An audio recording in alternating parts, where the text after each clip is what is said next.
Racist cop humiliates blind woman in public. He never expected who her son really is.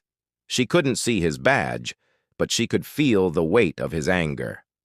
Claudine Hayes, 76, blind, walking her usual morning route, had her cane in hand, the same cane that had belonged to her late husband, Theodore. In a split second, a man in uniform would try to take from her what she cherished most, her dignity. But what he didn't know was that her son wasn't just anyone. Malik Hayes was a federal prosecutor, and this single act of cruelty would trigger a chain of events the whole town would feel. Welcome.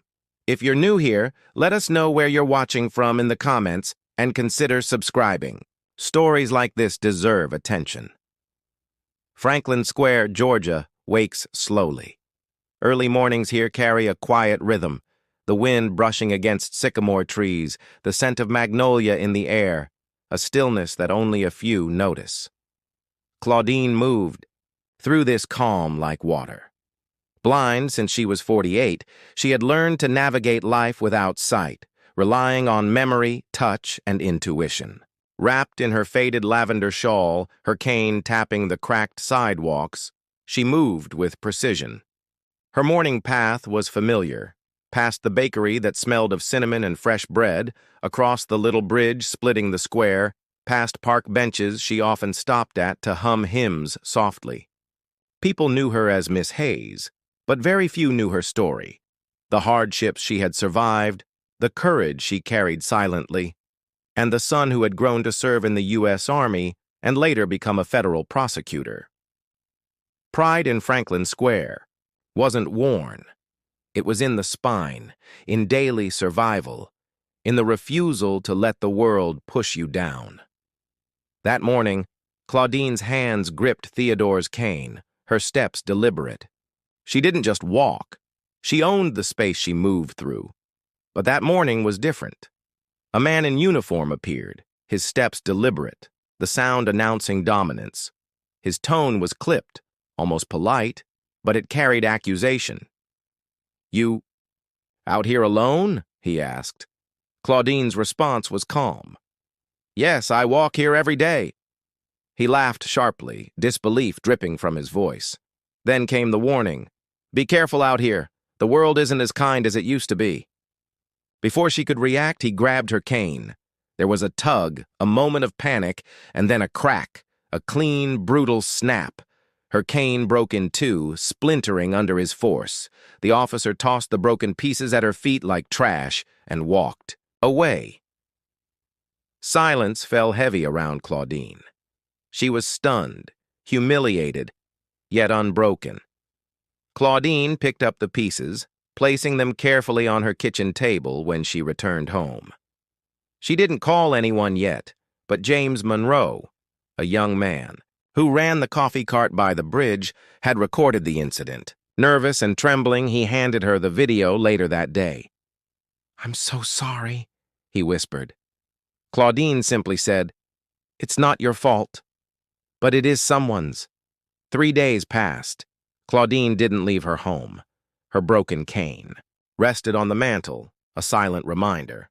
Malik, her son, was still away in D.C., working on federal cases. She hadn't told him yet, deciding how to frame it. When Malik returned, the video in hand, he was furious, not at the officer, but at the injustice. Watching his mother stand proud, blind, and unarmed, while a man in uniform assaulted her, he knew immediate action was required. Claudine and Malik met Detective Karen Elliott from the Georgia Bureau of Investigation.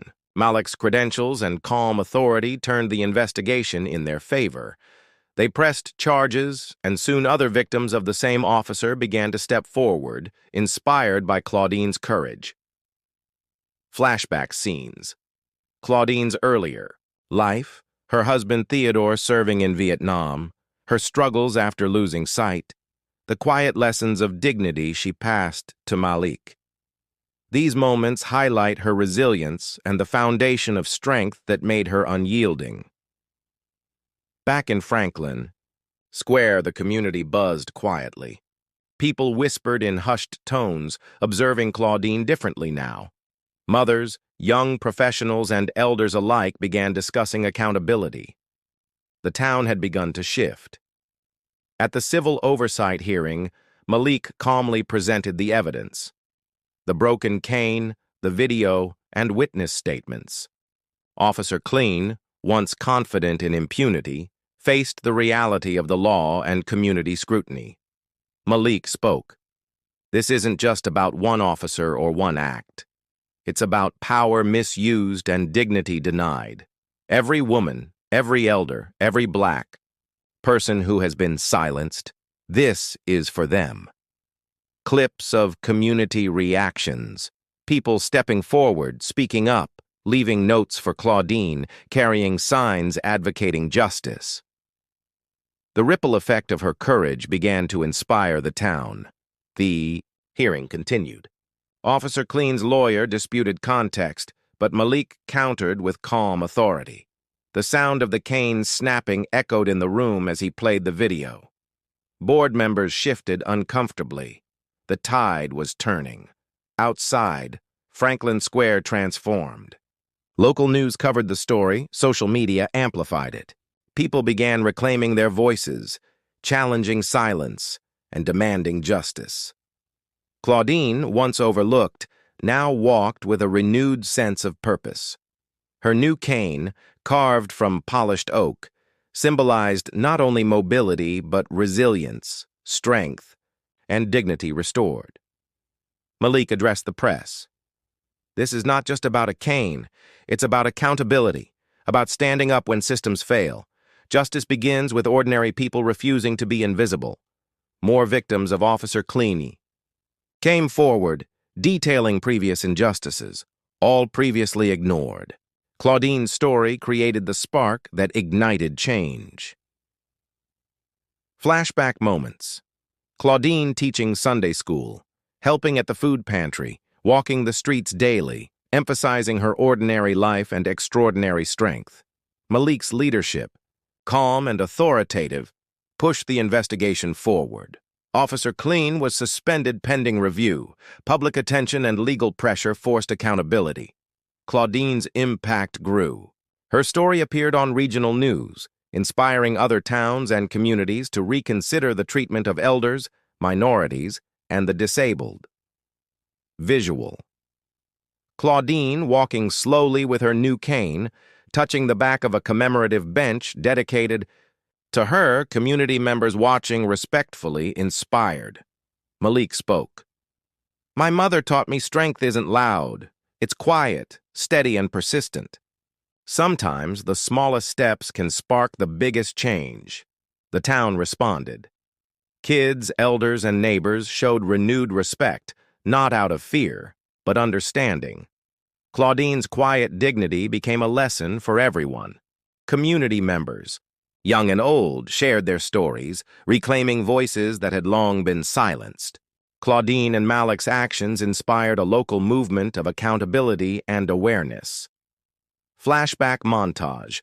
Claudine's life, her challenges, daily walks, lessons to her son, community acts of kindness, demonstrating why dignity and courage matter in everyday life. Malik continued his work quietly, guiding the investigation, advocating for justice, and mentoring the community on civil rights awareness.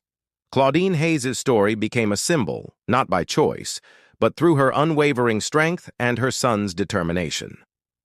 Visuals of Franklin Square, now filled with community energy, hope, and vigilance, people looking out for each other, no longer turning away from injustice. Malik. Justice doesn't begin in courtrooms. It begins when people refuse to be invisible. When they step up, speak out, and support those who've been silenced. Claudine walking again, slower, steadier, touching the commemorative bench, her eyes calm, proud. The community watches, moved by her presence, inspired by her courage. Malik and Claudine together, a mother and son who turned a moment of cruelty into a movement of accountability, courage, and hope. Closing visuals. Franklin Square bathed in golden morning light. Children play, Elders chat, neighbors greet each other, life continues, but with renewed respect and awareness. Narration. Claudine Hayes didn't ask to become a symbol. She wanted dignity, respect, and safety. Through quiet courage, she and her son reminded everyone that standing up, even in small ways, can change a community. End. If this story moved you, inspired you, or reminded you of the power of ordinary people, like, subscribe, and share. Every voice matters. Every act of courage counts. Together, we can build a world where dignity and justice aren't optional. If Claudine's courage moved you, if Malik's stand inspired you, now it's your turn to join the journey. Click that like button to show your support, subscribe to Stand with Voices that demand justice, and hit the bell icon so you never miss a story that matters. Together, we can amplify courage, challenge injustice, and make sure no story of strength goes unheard. Your support isn't just a click, it's a statement. Stand with us, subscribe, like, and be part of the change.